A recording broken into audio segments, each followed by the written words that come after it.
Coaching Soccer Weekly, episode 326. It's all coming together.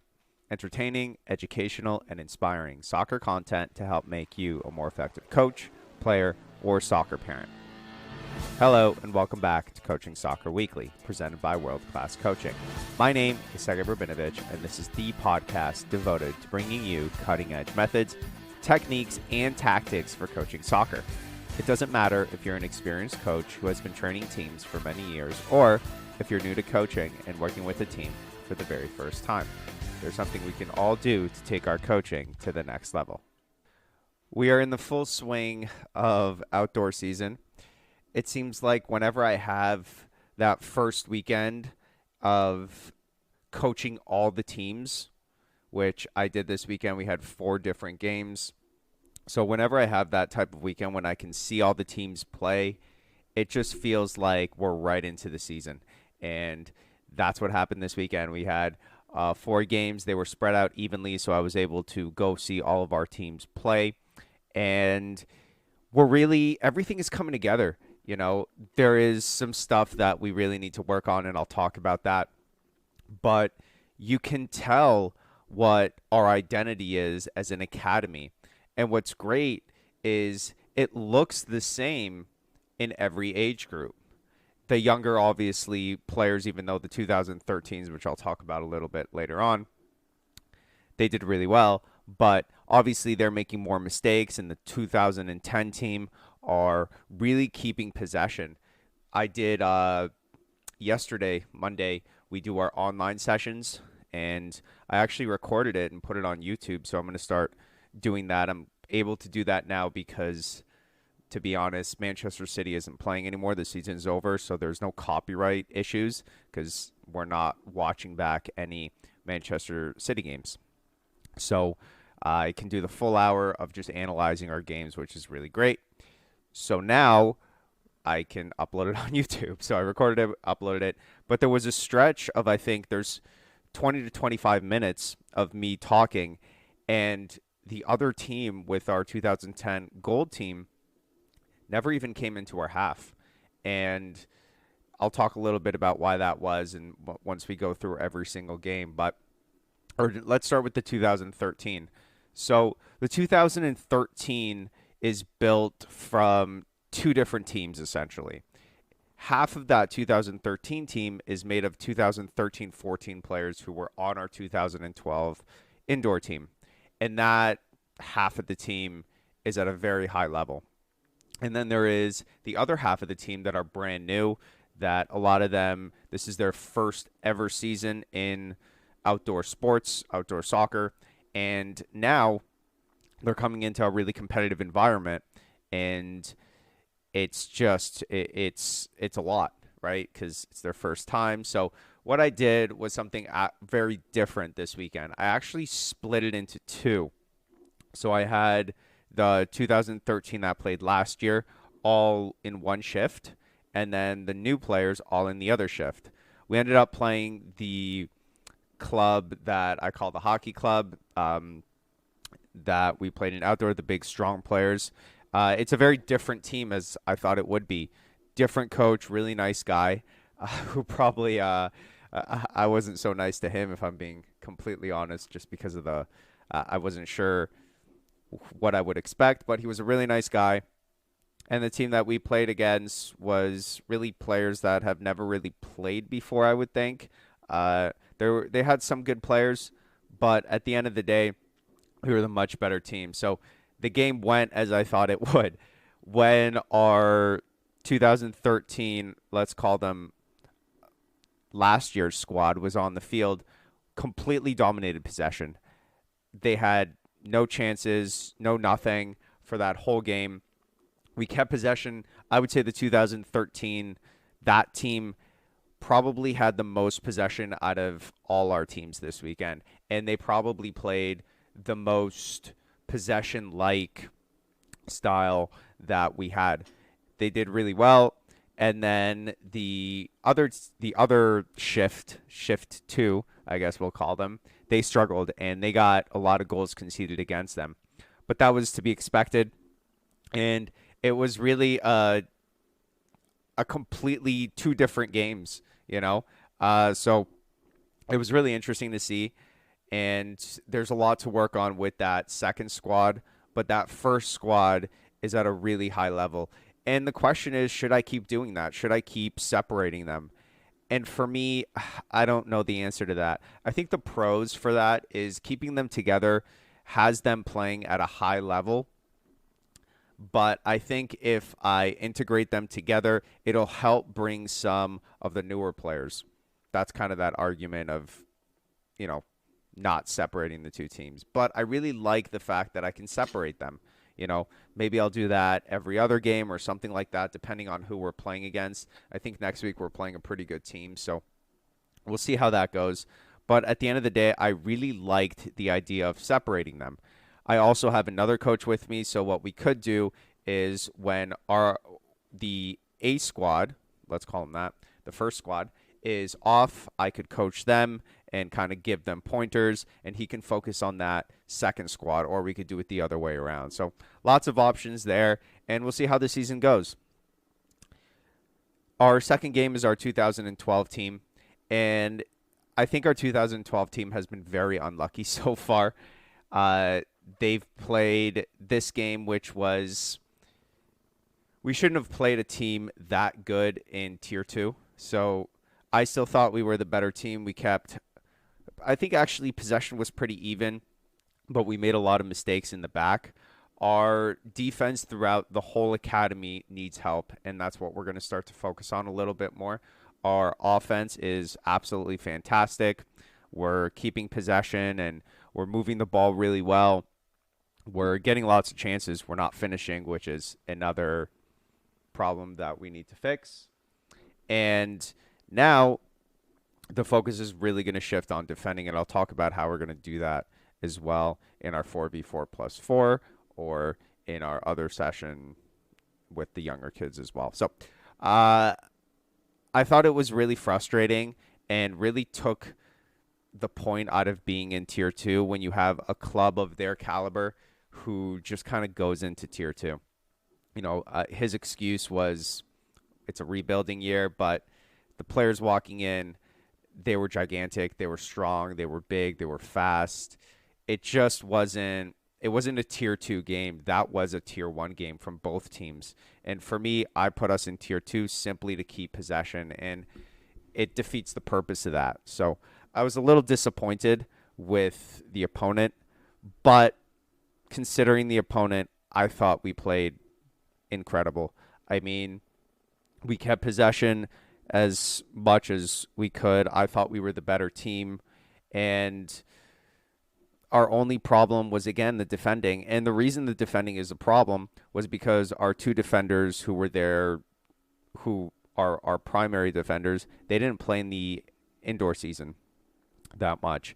One of them went skiing, and one of them had something else. So they're just coming back. So to get them up to where that 2012 is, that's going to take, 3-4 weeks to get them to that level. So I think in about a month, it's all going to come together with that 2012 team. Plus, we have one player coming back from hockey who's really, really great. And I'm really looking forward to this weekend. We're playing a team that we've played before, and they are a Tier 2 team. So it's going to be really interesting to see if we can keep that possession style against a true Tier 2 team and how we're going to play.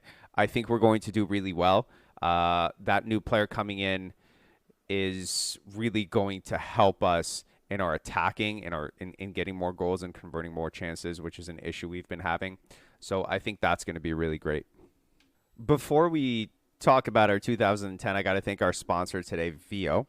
And VO is, obviously there's a tactical level, which I've talked about, but I want to talk about the marketing part of it that isn't really so obvious.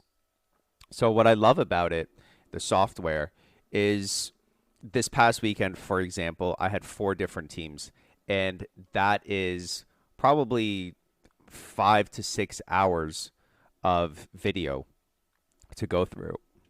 And I usually post now the videos on YouTube, the full games, but to find highlights and to go through 6 hours of video is ridiculous and just not possible. So what's great about the software, and again, a really great marketing tool, is that you can go in and you can filter. So I can filter by goals, and the goals are automatically created by VO. I don't know how their amazing software does that, but their amazing software does that. So I filter through that, and then I can just take out and download all the goals, and I don't have to go through hours and hours of footage. And then what I do, and this is just kind of the best way I think to do this, I go on Canva, canva.com. You can create a free account there. It's a really great marketing web page. So you can Google that. Then I went in, created an Instagram post, simply drag the downloads of the goals, and then you can post it on Instagram. You can post it on YouTube. You can do whatever you want. So it's really great tool, VO, to be able to market what your teams are doing. And I really love that about VO. So if you're looking for that type of thing in your academy, your club, of marketing, and how do we get our teams that are playing really well to be seen more, well, VO, fantastic tool. And you can also use Canva. So if you're looking to get VO into your academy or club, you can go in and use our amazing coupon code, which is CSW100, which is Coaching Soccer Weekly 100, CSW 100. So thanks so much, VO, for supporting the podcast, and thank you, listeners, for supporting us as well. So let's talk about the 2010.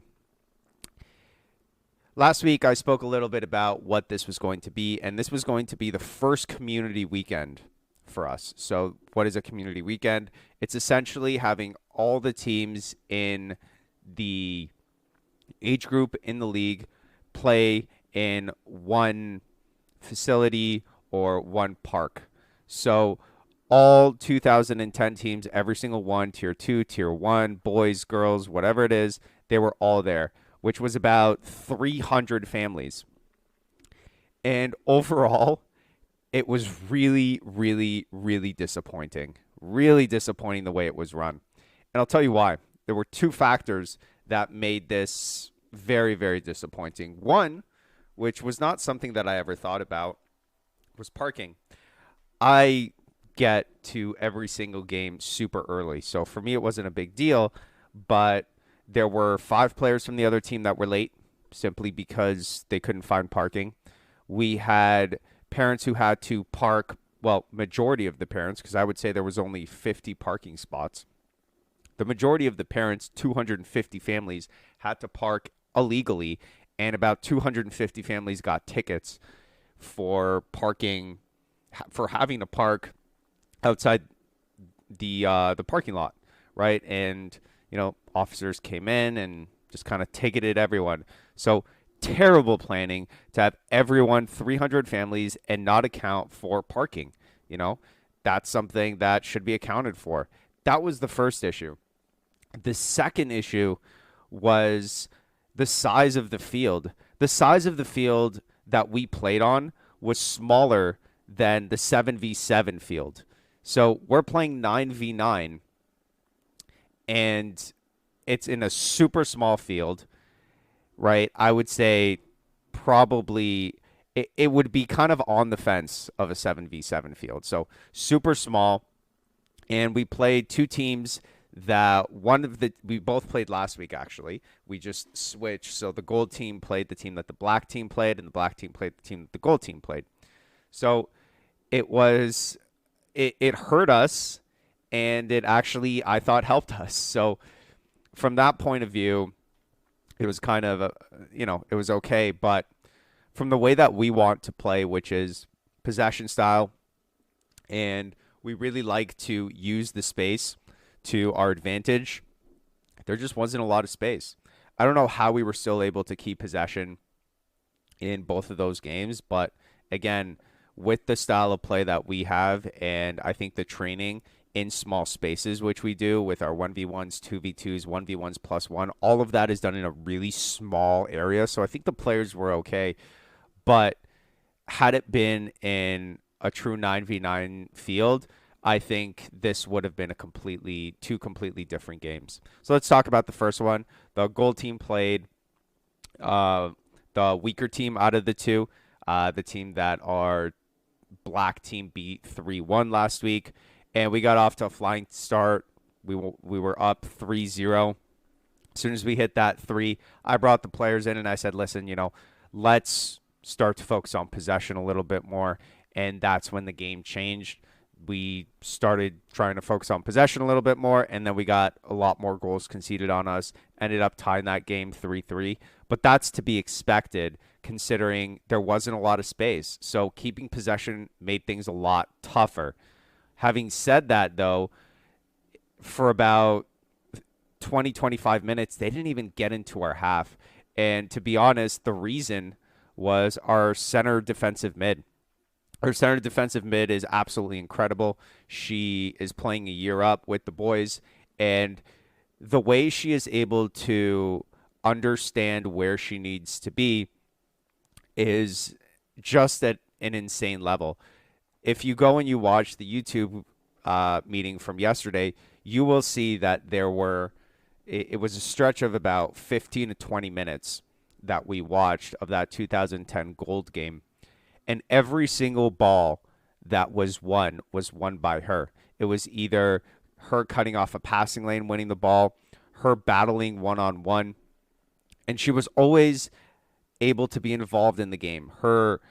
She shifted over to that strong side all the time and found passing lanes for herself and took away passing lanes for the other team.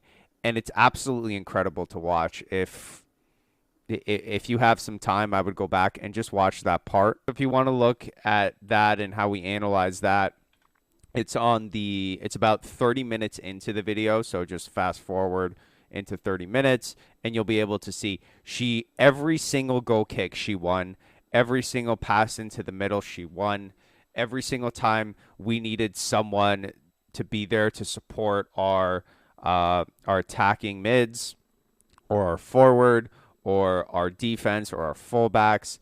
Every single one of those players she supported. And that's really what I want out of my defensive mid. I want them to be a bridge for every single one of our players. Every single one of our players at any point should be able to find our center defensive mid, and they are the most important player on the field. And if we look back at last week, she got injured within the first 5-10 minutes, and we really struggled keeping possession. And it's really evident why now, because she is such an important part of that team and just of the way that we play. Second game was the black team. The black team played against the team that just absolutely destroyed us the week before, and they actually did really well. Very surprising. We ended up, I think we had the lead, then they had the lead, and just a very back and forth game. We ended up losing, I think, 4-3 or 5-4. It was a one-goal game. It was really great. And I think we made a mistake just passing back to the goalkeeper. And again, new goalkeeper, so not used to it. But at the end of the day, so proud of that team. They're 2011s essentially with 3 or 4 2010s. So really great game. And again, kept possession a lot more. We battled really hard. And I think we're really starting to prove ourselves as an academy. I think people are going to, moving forward, really understand what we're about keeping possession, 1v1s. There was a goal with our 2013. One of our players took the ball down the wing. He was against 2, did a Maradona turn, absolutely incredible between those 2 players, and got the ball to one of our other players who scored a one-timer. Incredible. And we're really starting to see everything come together. And this has taken 5 years for me, and it's all about that 1v1. I started out with just 1v1s. That was the way that we started. And we didn't win a game for the first 3 years. I'm not ashamed of that at all. We just worked on our 1v1s, and it was a struggle. And just every single game, losing and losing and losing. And then we introduced rondos, and that changed everything. And now increasing that possession style. And now those two are coming together. But there's three components that we're still struggling with. The first one is goalkeeping, and that makes a lot of sense because we're only into our, I think, second or third month of goalkeeper training. So we just, within the past 3 months, brought in a goalkeeping coach and through a goalkeeping company. So our goalkeepers are getting better, and we're starting to see glimpses of incredible saves last week. Full dive. One of our 2012 goalkeeper stopped a penalty. So it's happening, but it's slow, just like everything else, which is okay, right? And that's just development. The second part is finishing. We have to get better at finishing. The amount of chances that we have and aren't converting, that's a problem that we need to address. And then the last thing that I want to talk about today is defending.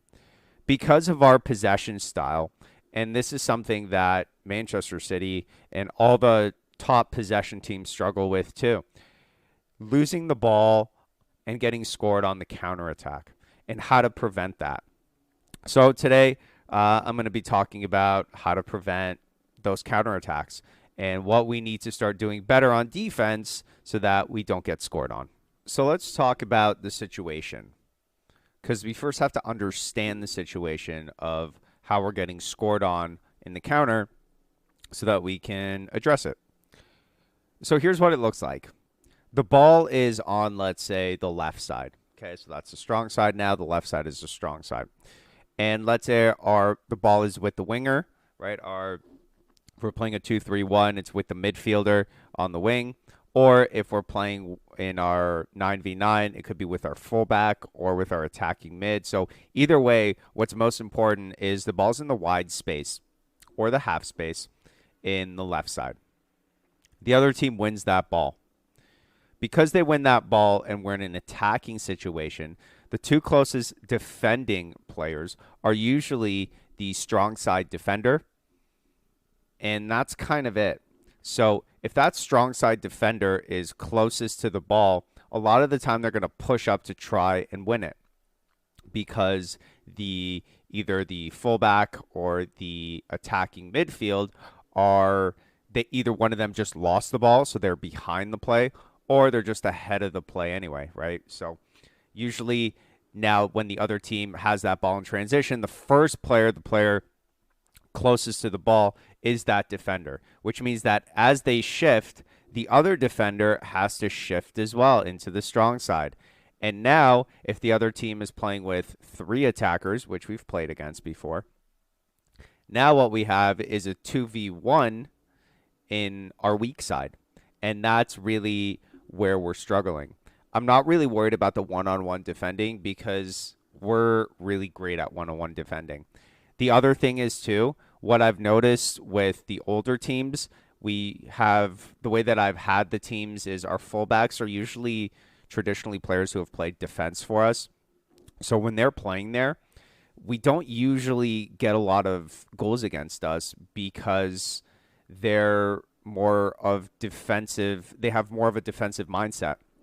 So whenever we're 2-on-1, we never get beat ever because of our one-on-one defending. So what I told my players was simply, if we're so good at one-on-one defending, which we're pretty good, having 2 defenders there against one of their attackers will never get beat. And we saw that evidence while we were watching the games. We watched the games back with that in mind, and you could tell that whenever we had 2, sometimes 3 players on one, which we do because we get small and everyone is shifting when we don't have it, we would win the ball back within 2 to 3 seconds.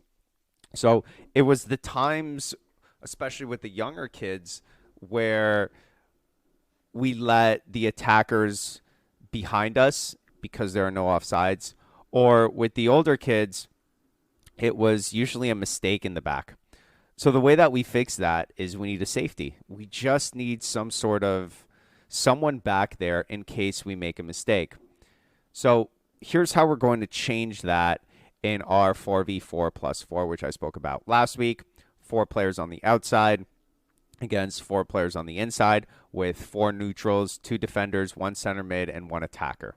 Okay, so the 4 players on the outside, 2 of them are going to be in the wide space, 2 of them are going to be in the half space. That's going to be our general attacking shape. But again, we have to start thinking about defense while attacking.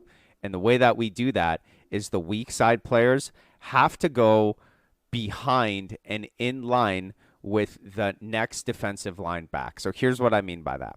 We usually play with 3 different lines: a forward line, a midfield line, and a defensive line.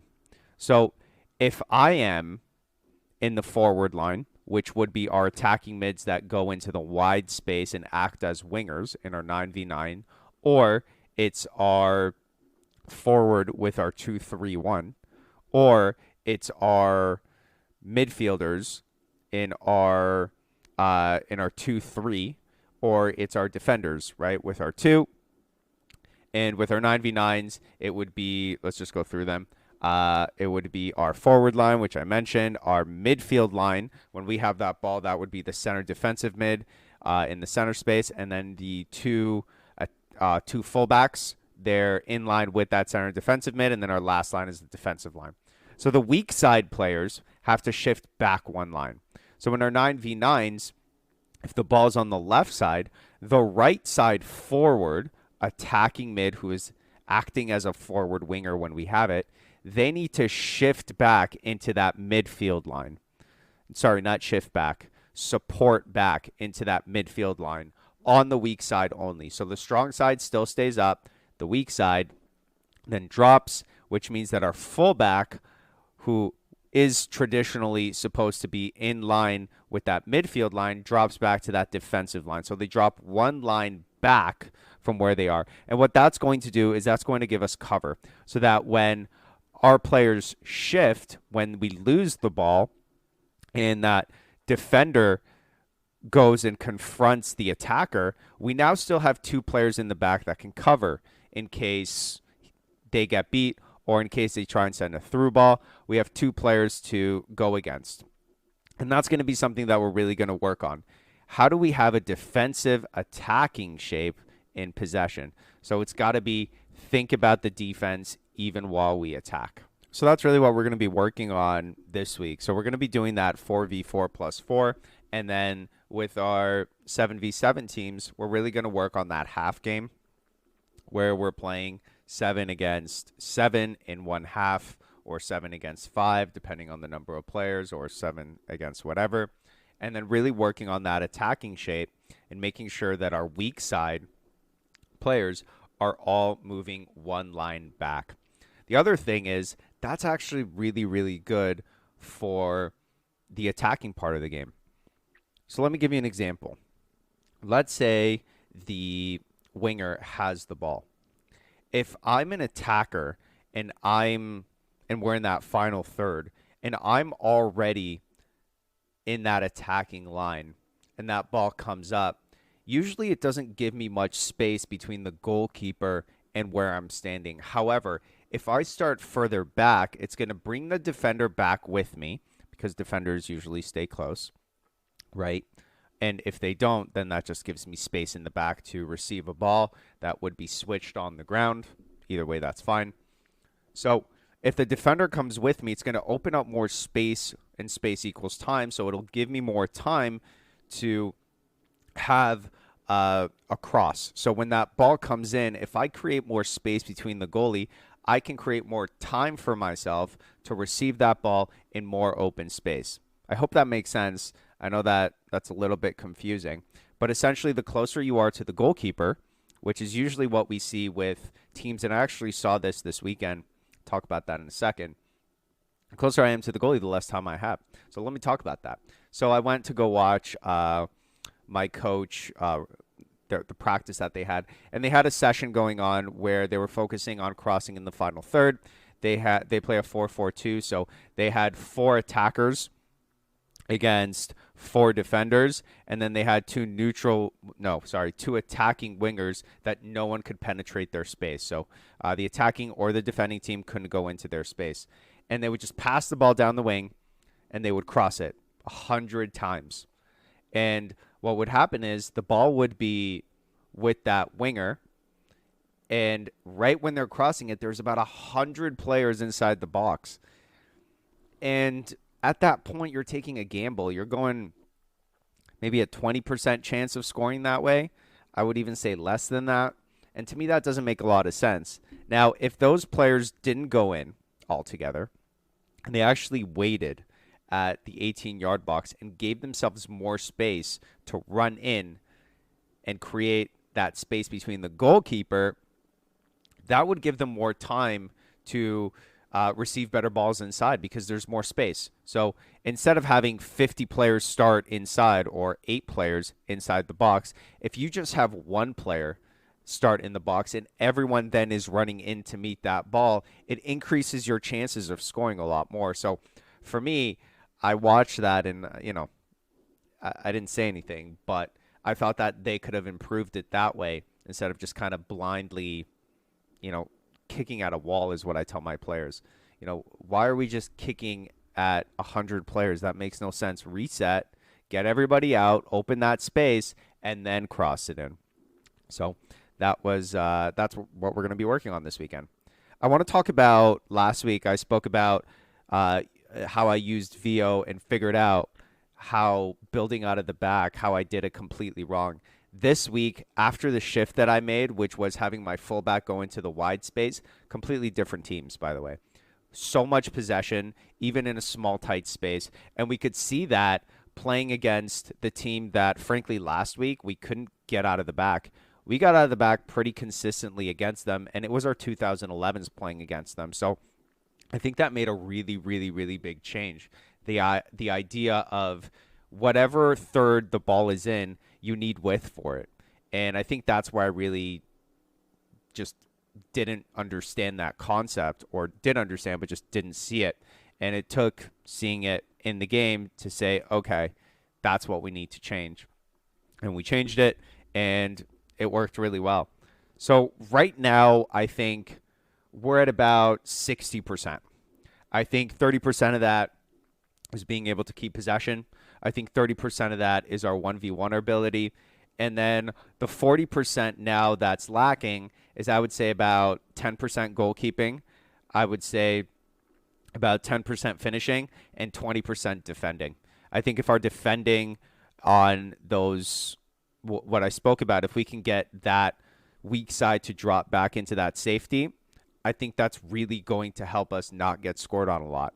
And we've been scoring, I would say we've been scoring every game, but the problem is we're missing chances. But if we can take away the other team's chances, I think that's really going to help us start to win a lot more games, which, again, obviously it's not the focus to win games, but we want to start to win games. We want to start dominating and winning. Right now, we're just dominating. The 2013 coach came up to me and, just said we were unlucky, and that wasn't true. It's not that we were unlucky. I don't believe in luck when the other team scores 6 goals against you. That's not luck. That just means that we're lacking something. And there's a lack of something, and that lack is defending, in my opinion. So we're going to change that, see how that changes things in the games this weekend. And, yeah, I'll report back as I always do. I wanted to talk about quickly what's going on with Canada soccer. It's tough. So for those that don't know, the Canadian men's soccer team were supposed to play 2 games this weekend and canceled both games. One of them, political reasons, not getting into that.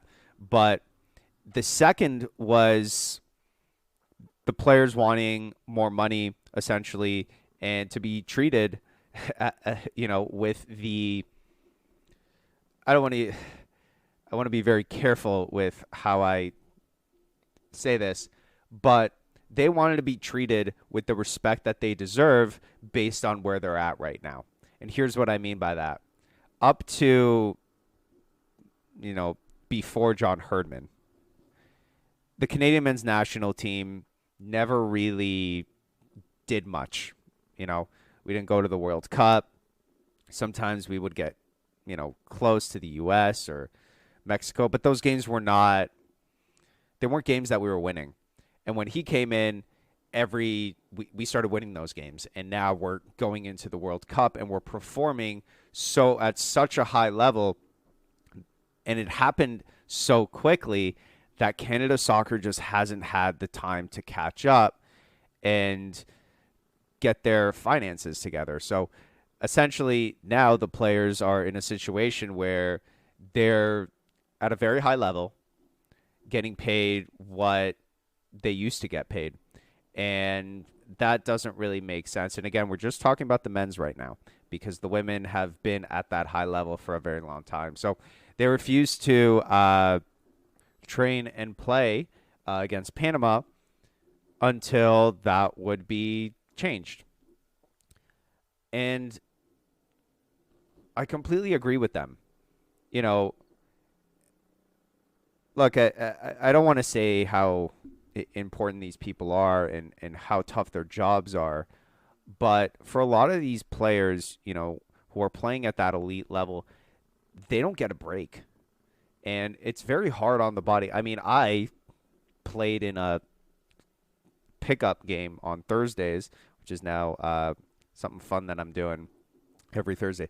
And I was sore for a week. Like I'm just not in that shape. But imagine doing this every single day at a very high level. And yes, they have trainers and all that, but it puts a toll on your body. And on top of that, there's travel, right? Messing up their sleep schedule. Some of them are living in Germany, France, completely different time zones, and they're asked to come all the way to Canada, play in games, trainings, training camps, and it's a lot. And to come back and not be compensated for your time, I think is an issue. I think Canada Soccer has a long way to go in general to catch up to even where the U.S. is from a federation point of view. You can say what you want about the U.S., but even with all the problems that have been going on, they are still much, much more ahead than we are. And I think moving forward, it's going to be really interesting with the 2 World Cups coming up, one that we're in and the other one that we're going to be hosting part of it. So it's going to be really interesting to see where is Canada Soccer going to be in the next year, 2 years, 4 years, and where is Canadian soccer in general going to be. I predict that the speed that soccer is going to continue to grow in Canada is going to exponentially increase very quickly with the success of the women's team and then with the men going into the World Cup. And if the men perform really well at the World Cup, it's going to take us to a completely different level. There's a lot of focus on creating a professional league for the women's program here in Canada. So now the women's program is consistent of League One, which is like semi-pro here. And there really isn't anywhere to go for Canadians in Canada as a professional league. And they're trying to change that. So there's a lot of stuff happening in Canada, and it's going to continue to grow. Now, the youth game, that's a different story. I'm not sure how that's going to be in the next 5-10 years. There's a lot more work in the youth game than I think people realize. For me, the first part of that is getting promotion relegation. Promotion relegation from the U13 on is, I think, the key to building a successful federation and building a successful pathway for players, simply because the best players will end up at the top that way. Right now, it's based on financials, and is your club rich enough to play at the highest level? And just to give you an idea, for those not in Canada, not familiar with it, the highest level for youth is OPDL, and it costs about $7,000 a season to play in that league. And it depends where you go, but the cheapest that you're getting is about 5,000 or 4,000 a season, and that's way too much to be able to play there. So for me, if it wasn't based on that and it was just based on the better teams go through to the higher level, it would open a lot more doors. It would open a lot more competitive doors. It would open doors to players that aren't in a financial situation to play at that level. They're not, their parents aren't able to afford it. And yeah, there are scholarships, but there aren't 18 scholarships for one team. It's just, that's not possible. So there's a lot of work to do, and we'll see where it goes from here. But I know that I want to be in that conversation, which is why I'm talking about it here. I want to be part of that conversation. And every single meeting that I attend with Ontario Soccer, Canada Soccer, Toronto Soccer Association, North York Soccer Associations, which are the associations that I'm part of, I talk about this stuff. And I'm going to continue to do that. I want to say thank you for being on this journey with me. We're at a point now in the academy where it's not about the big picture anymore. The big picture is set. We have our 1v1s. We have our rondos. We have our escalation from 1v1s to 1v1+1 to 2v2. We have our escalation from rondos to the tactical rondos to the half game to the 4v4+4. Everything is set. Now it's about looking at each team and really going into the details. And that's what I'm excited for. I'm excited to really get into the nitty-gritty and just into those absolute details. And I use VO for that. It's tough to coach and analyze at the same time, but having the ability to reflect on it, absolutely fantastic. So thanks to VO for sponsoring the show.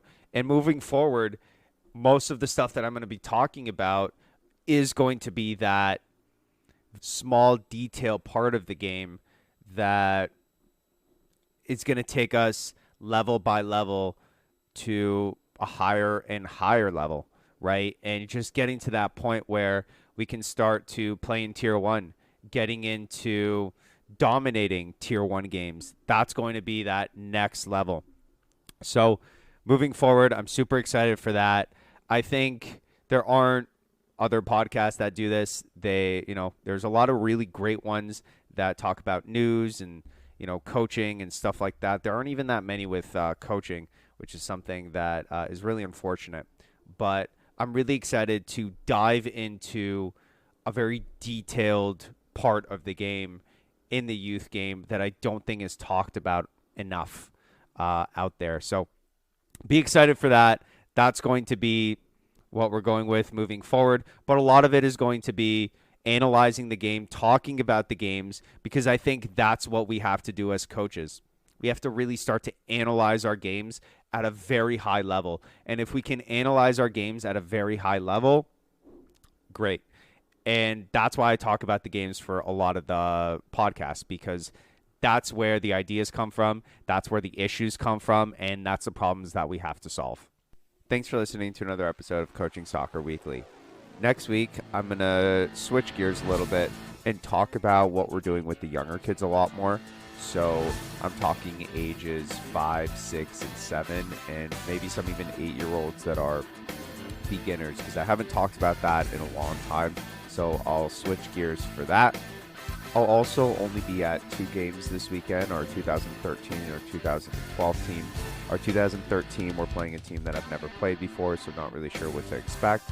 For our 2012 team, we were playing a team that we played a bunch of times in indoor. That should be a really good game, so I'm super excited for that. The older kids are playing against 2 teams that I've never even heard of, so we'll see what happens with that. Excited to share that with you as always, and until next week, enjoy the journey, enjoy the moments, but most importantly, enjoy the game. Coaching Soccer Weekly is a production of World Class Coaching. All rights reserved. Hey, thanks for watching all the way to the end. And you can check out more of our videos right here. And if you haven't done so already, I would really appreciate it if you'd hit the like button and the subscribe button.